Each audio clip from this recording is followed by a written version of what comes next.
Hey there, everyone. This is Heather Van Wild with Raindrop Works, Raindrop Inc. All of this.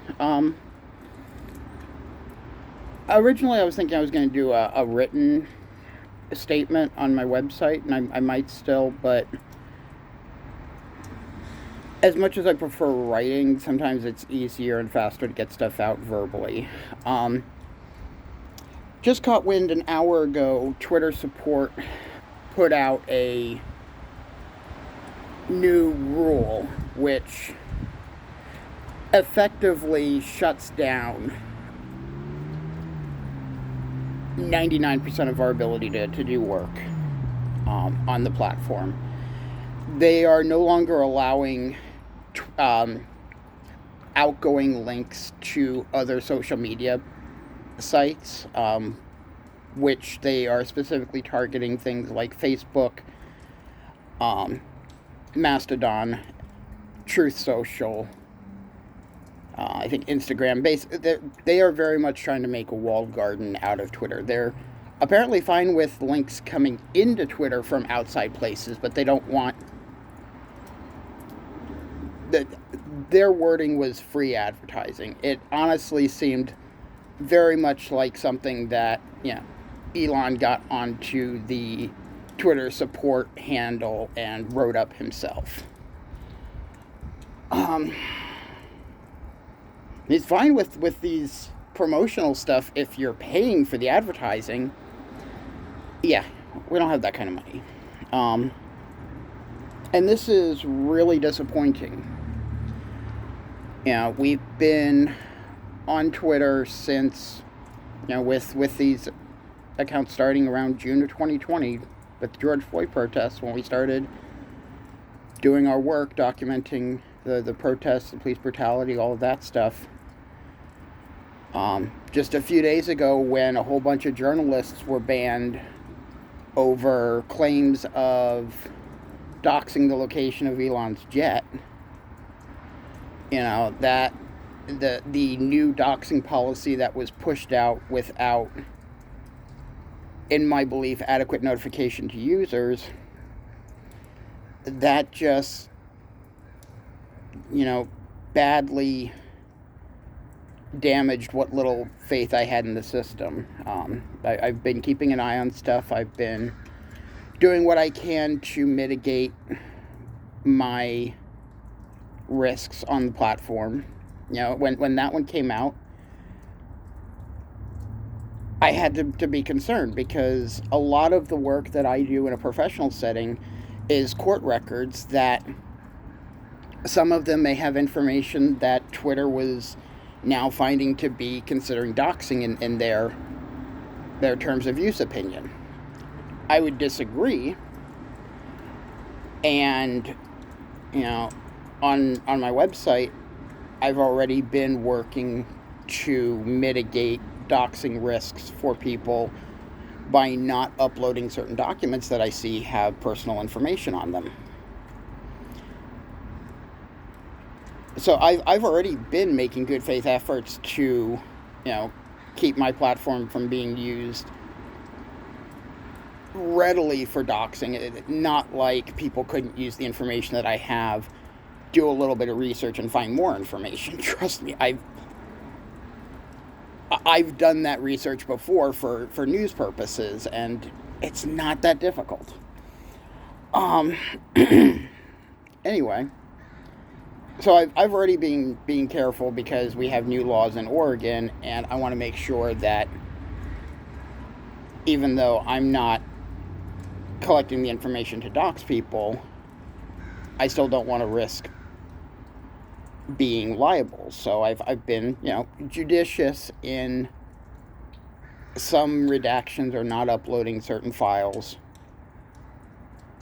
is to help with that. And it's mostly been things that have, very specific identifying information, like the address where somebody lives, where the party did not implicitly consent. A perfect example, there's one case that I'm following where I have the summons that was given to somebody as a citation for when to appear to court. It had the date and time and what courtroom they were supposed to go to. I have no problem with that. It also had the person's full legal name, address, phone number, things like that. Those are a little bit more of an issue. So I declined to upload that onto my website, and I put a note explaining why.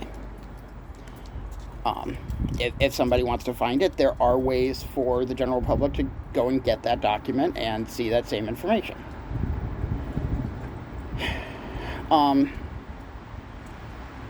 But yeah, Elon, that's all,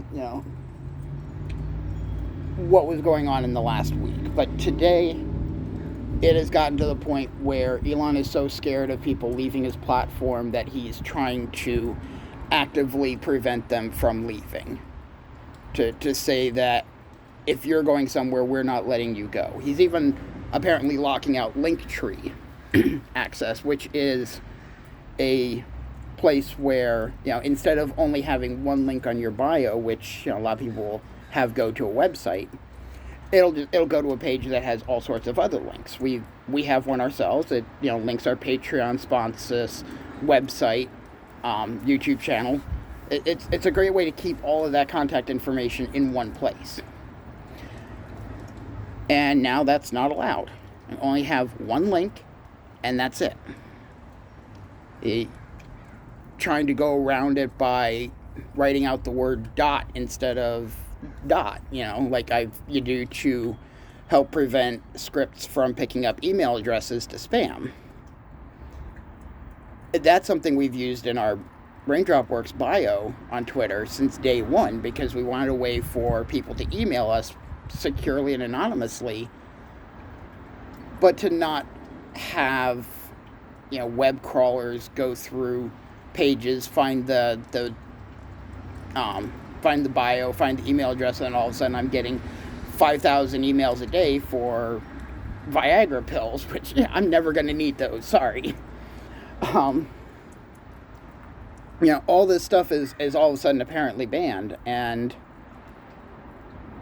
that has made the work of small publishers, small journalists, artists, it's going to make things untenable for the vast majority of creative producers.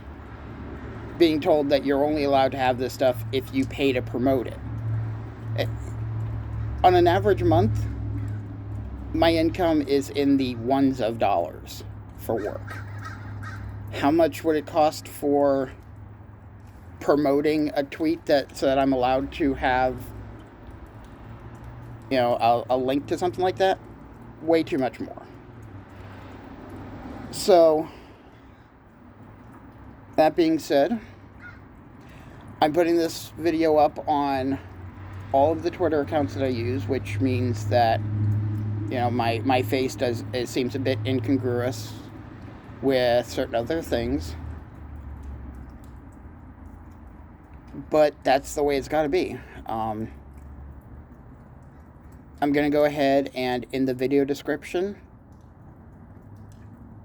and hopefully in the bios of each of the accounts, I'm going to have a link to a website where I give more information about what I've got going, where you can find it. And I'm not burning off Twitter. I'm not going to deactivate accounts or delete accounts. But at least at this point in time, I am no longer going to interact on Twitter.